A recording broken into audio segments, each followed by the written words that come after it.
আপনি আপনার সমস্যার কথা কাউকে বোঝাতে ব্যর্থ হয়েছেন, তারা বুঝে না। একমাত্র আল্লাহ ছাড়া আর কেউ জানে না আপনি কি মুসিবতে জীবন অতিবাহিত করছেন। আমাদের সকলেরই কোনো না কোনো সমস্যা রয়েছে। আল্লাহ নিজেই দুনিয়ার জীবনের এই বাস্তবতার কথা কোরআনে উল্লেখ করেছেন। তিনি বলেন, লাকাদ খলাকনাল ইনসানা ফি কাবাদ, নিশ্চয়ই আমি মানুষকে শ্রম নির্ভর রূপে সৃষ্টি করেছি। হয় আপনি মানসিকভাবে পরিশ্রান্ত, না হয় ইমোশনালি আপনি ক্লান্ত।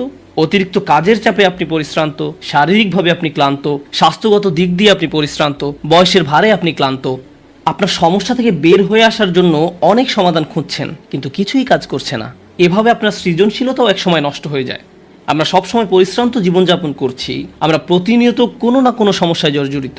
এই সমস্যাগুলো আমাদের চিন্তা শক্তির বেশিরভাগ অংশ দখল করে রাখে। অনেক সময় ইতিবাচক চিন্তা করার জন্য নিজের উপর জোর খাটাতে হয়, কারণ আপনি যদি জোর করে ইতিবাচক চিন্তা না করেন, তাহলে নেতিবাচক চিন্তাগুলো সবসময় এসে আপনার মাথায় জড়ো হয়ে থাকে। সব সমস্যা যেগুলো সমাধান দরকার, এগুলো নিয়েই আমরা সবসময় চিন্তামগ্ন থাকি। আল্লাহর সাথে আমাদের সম্পর্কগুলোর একটি হলো আমরা যেন আমাদের সমস্যাগুলো সমাধানের জন্য তার নিকট দোয়া করতে পারি। আমাদের যা যা দরকার আমরা যেন সেটা তার নিকট চাইতে পারি। তো আজ আমি যে বিষয়টি নিয়ে কথা বলতে চাই, এমন একটি সিক্রেট উপাদান যার মাধ্যমে আমরা আল্লাহর নিকট যা ইচ্ছা তাই চাওয়ার সামর্থ্য অর্জন করতে পারি। আমরা সবাই বিভিন্ন জিনিস আল্লাহর কাছে চাই, আর সেটা হতে পারে আল্লাহ এবং বান্দার মাঝে একান্ত গোপন কোনো ব্যাপার। আপনি যদি আসলেই আল্লাহর নিকট থেকে আপনার দোয়ার উত্তর আশা করেন, তাহলে কিছু শর্ত আগে পূরণ করতে হবে। আর তার মাঝে অন্যতম একটি গুরুত্বপূর্ণ ব্যাপার যা কোরআনে সর্বত্র বিশেষ জোর দেওয়া হয়েছে, তা হলো আমাকে এবং আপনাকে সবার আগে আল্লাহর নিকট নিঃশর্ত ক্ষমা চাইতে হবে। তার নিকট কোনো কিছু চাওয়ার পূর্বে আপনাকে ক্ষমা চাইতে হবে। আপনাকে ক্ষমা চাইতে হবে। আপনার যে প্রয়োজনগুলো আছে সেগুলো চাওয়ার পূর্বে আমাদেরকে আল্লাহর নিকট পরিপূর্ণ আন্তরিকতার সাথে ক্ষমা চাইতে হবে। এটা শোনার পর আপনি হয়তো জিজ্ঞেস করতে পারেন, ক্ষমা চাওয়ার জন্য কোন দোয়া পড়তে হবে, বা ক্ষমা চাওয়ার জন্য শ্রেষ্ঠ দোয়া কোনটি? মানুষ বিভিন্ন অকেশনে বিভিন্ন রকমের দোয়া পড়ে। যেমন কোনো সন্তান সম্ভবা মা এসে জিজ্ঞেস করে, কিছুদিনের মধ্যে আমার বাচ্চা হবে, এখন আমার বাচ্চার জন্য কোন দোয়াটি আমি পড়তে পারি? অথবা কেউ একজন এসে বলতে পারে যে আমি চাকরির ইন্টারভিউ দিতে যাচ্ছি, কোন দোয়াটি আমি এখন পড়তে পারি? আমাকে বিশেষ বিশেষ সময় উপলক্ষে বিশেষ বিশেষ দোয়া প্রদান করুন। আমি আপনাদের বলছি, বিশেষ সময়ের ওই দোয়াগুলো অবশ্যই গুরুত্বপূর্ণ, কারণ সেগুলো পবিত্র এবং আল্লাহর কাছ থেকে অবতীর্ণ। কিন্তু সকল সমস্যার ক্ষেত্রে কমন দোয়া হলো, যে একটি দোয়া আপনার সকল সমস্যা দূর করবে, তা হলো সত্যিকার অর্থে আল্লাহর নিকট ক্ষমা প্রার্থনা করা। নূহ আলাইহিস সালাম তার জাতিকে আল্লাহর নিকট ডেকেছিলেন 900 বছরেরও বেশি সময় ধরে। তিনি তাদের নিকট অবিরাম দাওয়াত দিয়ে গেছেন। তার নবুয়তি জিন্দেগির শেষ দিকে এসে তিনি পেছনে ফিরে দেখেন এবং তিনি তাদের নিকট যে বার্তাটি দিতে চেয়েছিলেন তার একটা সারাংশ দাঁড় করিয়েছেন। তিনি তাদের উদ্দেশ্যে শুধু একবার বা দুইবার কথা বলেননি। লাইলান ওয়া নাহারা দাউতু কওমি লাইলান ওয়া নাহারা, তিনি বলেন, হে আমার পালনকর্তা, আমি আমার সম্প্রদায়কে দিবারাত্রি দাওয়াত দিয়েছি। তিনি রাতেও কোনো বিরতি নেননি। কোরআনের একটি সূরা তার নামে নামকরণ করা হয়েছে, সূরাত নূহ। সেখানে এই গোটা সময় ধরে যে তার সম্প্রদায়কে তিনি দাওয়াত দিয়ে গেছেন তার একটা সারমর্ম তুলে ধরা হয়েছে। আমি তোমাদের কাছ থেকে কি আশা করেছিলাম? কুল্লামা দাআউতু লিতাগফিরা লাহুম। আর এই গোটা সময় ধরে আমি তাদেরকে এই ধর্মের দিকে আহ্বান করেছি যেন আপনি তাদেরকে ক্ষমা করেন ইয়া রব, যেন আপনি তাদেরকে ক্ষমা করেন ইয়া রব। আমি ঠিক এই কথাগুলো তাদের বারবার বলেছি। ফাকুলতু ইস্তিগফারু রাব্বাকুম, অতঃপর বলেছি তোমরা তোমাদের পালনকর্তার ক্ষমা প্রার্থনা করো। ইন্নাহু কানা গফফারা, নিশ্চয়ই আল্লাহ হলেন এমন সত্তা যিনি বারবার ক্ষমা করতে থাকেন। এরপর তিনি যা বলছেন তা খুবই অসাধারণ। আমি চাই আপনারা এই বিষয়টা উপলব্ধি করুন যে তিনি কোন ধরনের মানুষগুলোর উদ্দেশ্যে কথা বলছিলেন। তিনি ইতিহাসের অন্যতম খারাপ একটা সম্প্রদায়ের উদ্দেশ্যে কথা বলছিলেন।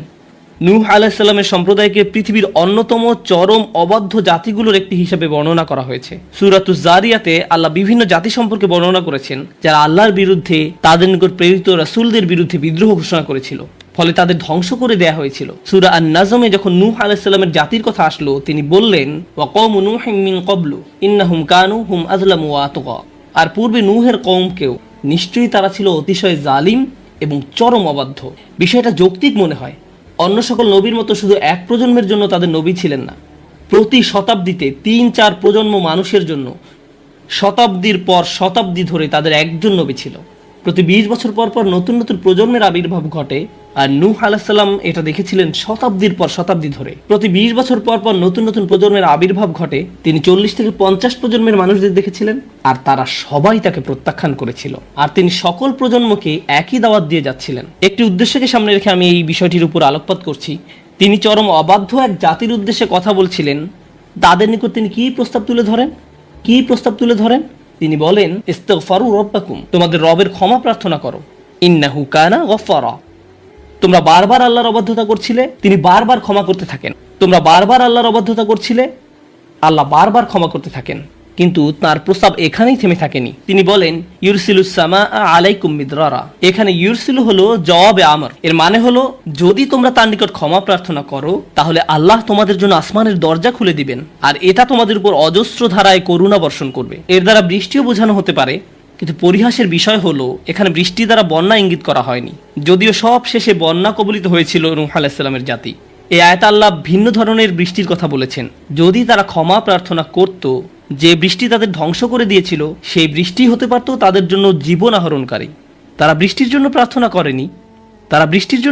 করেনি, আর আল্লাহ তাদের বলছেন ক্ষমা প্রার্থনা করত যদি তারা, তোমরা যদি ক্ষমা প্রার্থনা করো আকাশের দরজা তোমাদের জন্য খুলে দেওয়া হবে আর তা বৃষ্টি বর্ষণ করতে থাকবে। আল্লাহ বলেননি যে পানি বর্ষিত হবে, তিনি বলছেন আকাশ বর্ষণ করবে। কারণ আকাশ শুধু বৃষ্টি নয়, আরো রহমত বর্ষণ করতে পারে। আকাশ থেকে ক্ষমা আসে, আকাশ থেকে প্রশান্তি আসে, বিশ্বাস আসে, রিজিক আসে, সমস্যার সমাধান আসে আসমান থেকে। তিনি তোমাদের জন্য আকাশ খুলে দিবেন আর আকাশের সকল সম্পদ তোমাদের উপর অঝোর ধারায় বর্ষিত হতে থাকবে। আর তোমরা এতদিন রহমতের ভাগিদার হতে পারছিলে না কারণ তোমরা ক্ষমা প্রার্থনা করনি। তাই এখন ক্ষমা চাইলে এটা খুলে যাবে। একটা একটা করে আপনার সমস্যাগুলোর কথা আল্লাহকে বলেন। আপনার এমনও সমস্যা থাকতে পারে যেটার কথা আপনি নিজেও জানেন না, কিন্তু আল্লাহ জানেন। আমি আর আপনি যদি সত্যিকার অর্থে আল্লাহ নিকট ক্ষমা চাইতে পারি তাহলে ওই অজানা সমস্যাগুলো স্বর্গীয় হস্তক্ষেপে সমাধান হয়ে যাবে। ইউরসিলুস সামা আলাইকুম মিদরারা। আল্লাহ সুবহানাহু ওয়া তাআলা এখানেই থেমে যাননি। আপনি কার জন্য ক্ষমা চাচ্ছেন? আপনার নিজের জন্য। ইস্তাগফিরু রাব্বাকুম। তোমরা নিজেদের জন্য ক্ষমা প্রার্থনা করো। আল্লাহ বলেন ওয়ায়ুমদিদকুম বিআমওয়ালি ওয়া বানিনা। তোমাদের ধন সম্পদ, তোমাদের সন্তান সন্ততি বাড়িয়ে দেওয়া হবে। তিনি ধন সম্পদ এবং সন্তান সন্ততি দিয়ে তোমাদের ঐতিহ্যকে সমৃদ্ধ করে দিবেন। এমন সম্পদ নয় যা আপনাকে আল্লাহর কাছ থেকে দূরে সরিয়ে দিবে, কারণ এই টাকা দেওয়ার কথা এসেছে আপনার ক্ষমা চাওয়ার প্রেক্ষাপটে। তিনি আপনাকে ভালো অর্থ দিবেন যা আপনার জন্য দুনিয়াতে এবং পরকালে কল্যাণ নিয়ে আসবে। তিনি আপনাদের ভালো সন্তান দান করবেন যারা আপনার জীবিত থাকা অবস্থায় ভালো কাজ করবে, তারা আপনাদের সম্মান করবে, ভালোবাসা দেখাবে, আনুগত্য করবে, আপনি তাদের দেখে গর্বিত হবেন। এমনকি আপনি এই দুনিয়া ছেড়ে চলে গেলেও তারা ভালো কাজ করতে থাকবে যা সাদাকায়ে জারিয়া হিসাবে আপনার আমলনামায় এসে যোগ হবে। আল্লাহ আপনাকে এই সব কিছু দান করবেন। প্রসঙ্গত এই দুই শব্দ অর্থ এবং সন্তান সন্ততি। ইন্নাহুম আসাউনি ওয়াত্তাবাউ মান লাম ইয়াজিদহু মালুহু ওয়া ওয়ালাদুহু ইল্লা খাসারা। আমার সম্প্রদায় আমাকে অমান্য করেছে আর অনুসরণ করেছে এমন লোককে যার অর্থ ও সন্তান সন্ততি কেবল তার ক্ষতি বৃদ্ধি করেছে। কিন্তু আপনার ক্ষমা চাওয়ার পরে আল্লাহর পক্ষ থেকে যে ধন সম্পদ এবং সন্তান সন্ততি আসে তা আপনার জন্য শুধু কল্যাণই নিয়ে আসে। একই ধন সম্পদ এবং সন্তান সন্ততি, পার্থক্য হলো এখন তাদের উপর আল্লাহর ক্ষমা ও রহমত রয়েছে। বিষয়টা এমন যেন তারা দূষিত হয়ে গিয়েছে, যতক্ষণ না আল্লাহ তার ক্ষমার মাধ্যমে তাদের পরিশুদ্ধ করেন। আল্লাহর নিকট ক্ষমা প্রার্থনা করলে কত শত পথ আপনার জন্য খুলে যাবে। আসমানের দরজা আপনার জন্য এমন ভাবে খুলে যাবে যে আপনি কল্পনাও করতে পারবেন না। আপনি সবকিছু আরো ভালোভাবে বুঝতে পারবেন। আপনার ব্যক্তিগত সমস্যাগুলো দূর হতে শুরু করবে। উদাহরণস্বরূপ রাগের কথা ধরা যাক। রাগ হওয়া থেকে মুক্তি পাওয়া আসলেই অনেক কঠিন। বহু মানুষ খুবই সমস্যাপূর্ণ জীবনযাপন করে, খুব অল্পতেই রেগে যান, কিছু একটা তাদের সামান্যতেই ক্রোধান্বিত করে, আর তারা এর সাথে লড়াই করতে পারেন না। তারা তাদের এই সমস্যাটা বুঝতে পারেন কিন্তু নিজের কাছে অসহায় হয়ে পড়েন এবং মনে মনে ভাবেন, না, আমার পক্ষে এই রাগ হওয়া থেকে মুক্তি পাওয়া সম্ভব না। হুদায়বিয়ার সন্ধির সময় সাহাবীরা খুবই রাগান্বিত হয়ে পড়েছিলেন। তাদের রাগ দূর করা সম্পর্কে আল্লাহ কি বলছেন? তিনি বলছেন ওয়া আনজালাস সাকিনাতা ফি কুলুবিল মুমিনিন। তিনি আকাশ থেকে বিশ্বাসীদের অন্তরে প্রশান্তি নাজিল করলেন। প্রশান্তি আমাদের নিজেদের কাছ থেকে আসে না, আমরা নিজেদের প্রশান্ত করতে পারি না। মুসা আলাইহিস সালামের মা ভয়ে টেনশনে প্রায় মারা যাচ্ছিলেন যখন তার ছোট শিশু একটা বক্সে বন্দি করে পানিতে ভাসিয়ে দিলেন। লাউলা আর রাবাতনা আলা কলবিহা। যদি আমি তার হৃদয়কে দৃঢ় করে না দিতাম, তার নিজের পক্ষে সে অন্তরকে দৃঢ় করা সম্ভব ছিল না। ঐশ্বরিক হস্তক্ষেপ বললে এটা ব্যাপার আছে। আল্লাহ তার অন্তরকে দৃঢ় করেছিলেন যা আমাদেরকে আমাদের ব্যক্তিগত দুর্বলতা এবং প্রবণতা থেকে সুস্থ হতে সাহায্য করে। কিছু কিছু মানুষ অশ্লীলতার প্রতি খুবই আকৃষ্ট হয়ে পড়ে, কেউ কেউ ক্রোধ নিয়ন্ত্রণ করতে পারে না, আবার কেউ কেউ মারাত্মক লোভী, সবসময় শুধু টাকা পয়সা নিয়ে চিন্তামগ্ন থাকে। তারা এইসব থেকে বের হয়ে আসতে চায় কিন্তু নিজেদের সাথে যুদ্ধ করে পারে না। এই সব সমস্যার সমাধান আসে আল্লাহর পক্ষ থেকে। আপনার একান্ত ব্যক্তিগত গভীর সমস্যার সমাধান আসে আসমান থেকে। বৃষ্টি যেমন পৃথিবীকে পরিষ্কার করে দেয়, তেমনি আসমান থেকে আল্লাহর রহমত এসে আপনার সমস্যাগুলোকেও ধুয়ে মুছে পরিষ্কার করে দেয়। ওয়ায়াজআল লাকুম জান্নাতিন ওয়ায়াজআল লাকুম আনহারা। তোমাদের জন্য উদ্যান স্থাপন করবেন, তোমাদের জন্য নদী নালা প্রবাহিত করবেন। অর্থাৎ আল্লাহ বলছেন যদি শুধু ক্ষমা চাও সবই দিব। আমি আপনি মনে করি যে যদি আমরা আল্লাহর কাছে ক্ষমা চাই তাহলে শুধু ক্ষমা পাবো, কিন্তু আল্লাহ বলছেন যদি ক্ষমা চাও তাহলে এমন কিছু নেই যা আমি তোমাদের দিব না। বিষয়টা এমন যে আপনি ইচ্ছা করলে এক এক করে বিভিন্ন জিনিস চাইতে পারেন, অথবা শুধু ক্ষমা চান তাহলে সবই পাবেন। কি আর বাকি থাকে? অর্থ, সন্তান সন্ততি, আপনার সকল সমস্যার সমাধানে আকাশ খুলে যাবে, বাগান, নদী সব কিছু আপনার জন্য প্রস্তুত। মানুষ সাধারণত মনে করে যে যদি তার আল্লাহর ক্ষমা চায় তাহলে এটা শুধু তাদেরকে পরকালে সাহায্য করবে, কিন্তু এই আয়াতগুলো আমাদের বলছে না। এই আয়াতগুলো আমাদেরকে বলছে যে না, আল্লাহ শুধু আমাদেরকে পরকালেই সাহায্য করবেন তা নয়, তিনি আমাদেরকে এই দুনিয়াতেও সাহায্য করবেন। একবার হজের কথা চিন্তা করুন। আমার আপনার জন্য হজের সবচেয়ে বড় অনুপ্রেরণা হলো আমাদের অতীতের সকল গুনাহ মাফ করে দেওয়া হবে, আমরা নতুন করে আবার শুরু করতে পারবো। যে কাপড়ে আপনি কবরে শায়িত হওয়ার কথা সেরকম একটি কাপড়ে আপনি হজে যান। এমনকি হজের সময় যখন আমরা মার্চ করি সেই সম্পর্কে বলা হয়েছে সুম্মা আফিদু মিন হাইসু আফদান নাস ওয়াস্তাগফিরুল্লাহ, অতঃপর তোমরা প্রত্যাবর্তন করো যেখান থেকে মানুষরা প্রত্যাবর্তন করে এবং আল্লাহর কাছে ক্ষমা চাও। হজের মূল বিষয় হলো আল্লাহর নিকট ক্ষমা চাওয়া, এটাই হজের মূল উদ্দেশ্য। আর সেই হজের সময় আমরা কি দোয়া করি? রব্বানা আতিনা ফিদ দুনিয়া হাসানা অফিল আখিরাতি হাসানা অফিল আখিরাতি হাসানা। প্রতিটি তাওয়াফে একই দোয়া পাঠ করা হয় যা কোরআনে মাজিদে এসেছে। রব্বানা আতিনা ফিদ দুনিয়া অফিল আখিরা রব্বানা আতিনা ফিদ দুনিয়া হাসানা অফিল আখিরাতি হাসানা। আমাদেরকে এই দুনিয়ার কল্যাণ এবং পরকালের কল্যাণও দান করুন।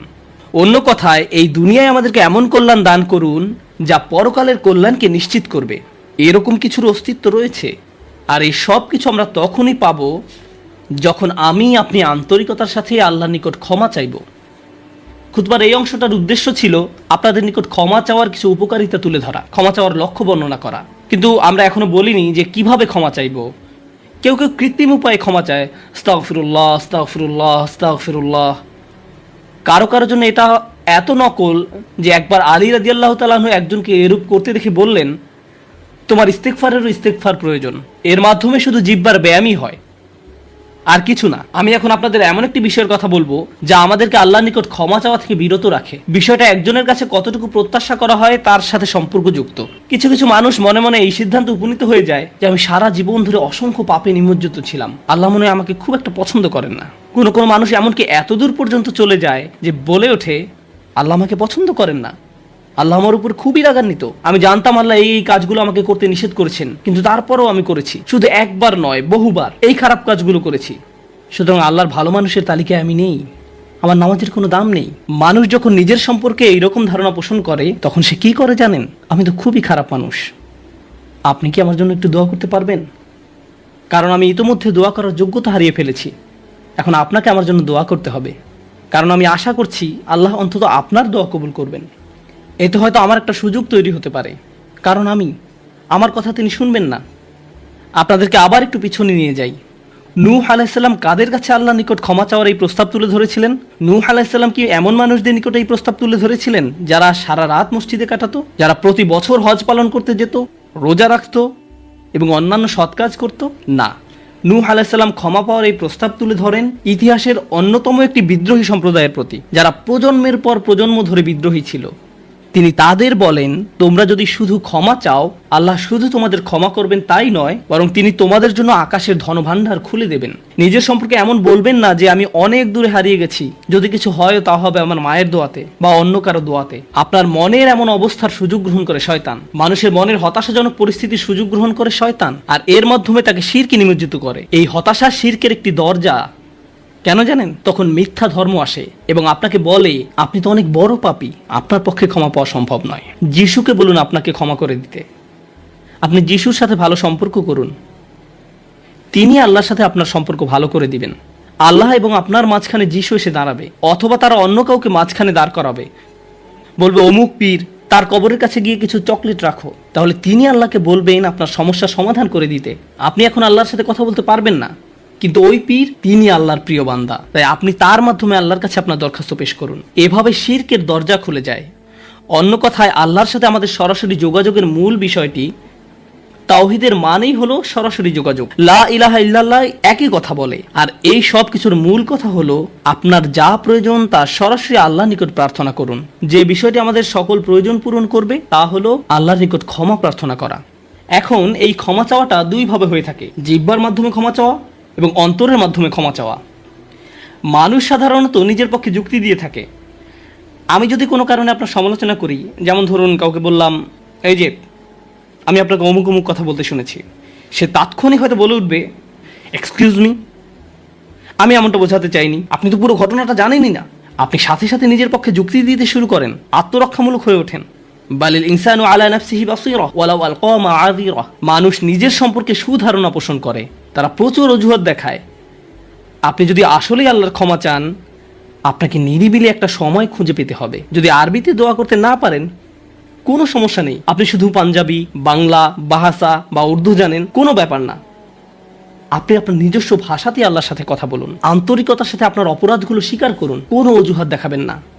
এরকমটা করতে পারা আসলেই কঠিন, কারণ আয়নার সামনে দাঁড়িয়েও আমরা নিজের সাথে মিথ্যে কথা বলি, নিজেকে এভাবে প্রবোধ দেই, আমি আসলে অত খারাপ না, আমি যা যা করেছি তার কারণ আছে।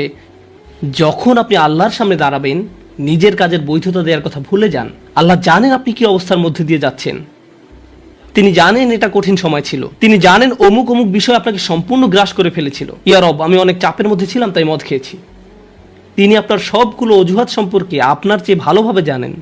আপনাকে অকপটে তার নিকট আসতে হবে, ফিল্টার ছাড়া, কোনো দ্বিধাদ্বন্দ্ব ছাড়া, নির্দ্বিধায়, কোনো রকমের বিব্রত বোধ করা ছাড়া। অনেক সময় আমরা নিজেদের পাপ স্বীকার করতে বিব্রত বোধ করি, একরাশ লজ্জা এসে আমাদের জড়িয়ে ধরে। কিন্তু যতক্ষণ না আপনি আল্লাহর নিকট অকপটে সকল পাপ স্বীকার করে নিচ্ছেন, আর এভাবে যখন নিজের উপর যে অন্যায়গুলো এতদিন ধরে করে এসছেন তা আপনি মুখ দিয়ে উচ্চারণ করতে শুরু করবেন, আমার বিশ্বাস করতে কষ্ট হয় যে সে সময় আপনার চোখ দিয়ে কোনো অশ্রু নির্গত হবে না। একজন মানুষের পক্ষে এটা অসম্ভব যে সে আল্লাহর সামনে এভাবে নিজেকে খোলাখুলি উপস্থাপন করবে আর তার চোখ দিয়ে কোনো অশ্রু বের হবে না, কারণ এটা দুর্বলতা প্রকাশের সময়। দুনিয়ার সামনে আমরা সাধারণত নিজেকে শক্তিশালী, আত্মবিশ্বাসী এবং দিব্যি সুস্থ হিসেবে উপস্থাপন করি। সবাই আমাদের দেখে মনে করে সবকিছু ঠিক আছে, কিন্তু ভেতরে ভেতরে যে আমি বহু সমস্যায় জর্জরিত তা একমাত্র আল্লাহ জানেন। আপনাকে সকল জড়তা কেটে তার নিকট সম্পূর্ণ খোলাখুলিভাবে নিজেকে উপস্থাপন করতে হবে, আর কেবল তখনই আপনি আল্লাহর নিকট ক্ষমা চাওয়ার অবস্থানে যেতে পারবেন।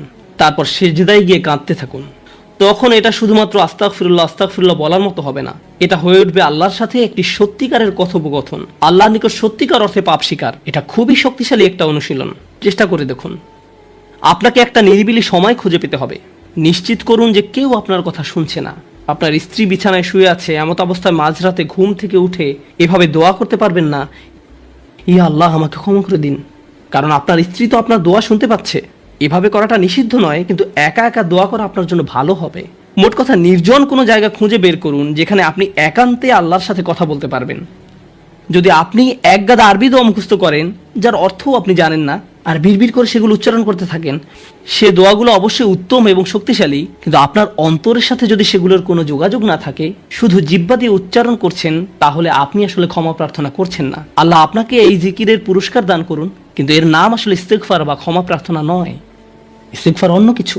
যখন আপনার চক্ষু খুলে অশ্রু নির্গত হতে শুরু করে, তখন আকাশের দরজা খুলে যায়, তখনই সেটা খুলবে। এই দুইটার মাঝে একটা কানেকশন আছে। সর্বশেষ যে বিষয়টি আমি আপনাদের সাথে শেয়ার করতে চাই তা হলো আল্লাহর উপর আশা ধরে রাখা। অনেকের জন্য এই বিষয়টা মেনে নেওয়া বেশ কঠিন যে আল্লাহ তার কথা শুনবেন, আমার দোয়া তার নিকট গুরুত্বহীন, আমি দোয়া করার কোনো অর্থ দেখি না। আপনাদের একটা কথা বলে রাখি, আল্লাহর নিকট থেকে আপনি সর্বশ্রেষ্ঠ যে উপহারটি পাবেন তা কি জানেন? ক্ষমা। এটাই সর্বশ্রেষ্ঠ উপহার। আপনি এটার মূল্য উপলব্ধি করুন আর নাই করুন, আর যা কিছু আল্লাহ আপনাকে দিবেন বলেছেন এর সবই অতিরিক্ত। আপনাদেরকে একটা উদাহরণ দেই। আমার অনেকগুলো সন্তান আছে। ধরুন আমার এক সন্তানের উপর আমি খুবই অসন্তুষ্ট, সে কোনো একটা অন্যায় করেছে, আমি খুবই রাগান্বিত হয়ে আছি, আমার বিশ্বাস করতে কষ্ট হয় যে তুমি এটা করেছো। এভাবে আমি তাকে কিছুটা বকাঝকা করলাম, তোমার এটা বলা উচিত হয়নি, তোমার এটা করা উচিত হয়নি। তারপরের দিন অন্য এক সময় আমার জন্য তার কিছু একটা করার কথা, যেমন আমার জন্য একটা কার্ড বানানোর কথা যাতে লেখা থাকবে বাবা আমি তোমাকে ভালোবাসি। সে জিনিসটা আঁকলো, কিন্তু তারপর কি মনে করে কাগজটা টুকরা টুকরা করে ময়লার বক্সে ফেলে দিল। এটা দেখে তার অন্য ভাই বলল, তুমি এটা ফেলে দিলে কেন? জবাবে সে বলল, বাবা আমার উপর খুবই রাগান্বিত, তিনি এটার প্রতি কোনো গুরুত্ব দিবেন বলে মনে হয় না। আমি যদি জানতাম যে সে বিষয়টাকে এভাবে দেখছে তাহলে আমি কি করতাম? আমি কি এভাবে বলতাম যে হ্যাঁ ফেলে দাও, না, বরং আমি আবেগে কেঁদে ফেলতাম। কিভাবে তুমি ভাবতে পারলে যে আমি তোমাকে আর ভালোবাসি না? হ্যাঁ, তুমি অন্যায় করেছো, তুমি ভুল করেছো, কিন্তু তুমি এখনো আমার সন্তান। তুমি 1000 বার ভুল করলেও আমি তোমাকে ভালোবাসবো। আমাকে ওই কার্ডটি দাও, আমি সেটা ফ্রেমে বাঁধিয়ে রাখবো, ময়লার বাক্স থেকে নিয়ে গ্লাসে আটকে রাখবো, সারা জীবন ধরে যত্ন করে রাখবো। কেন?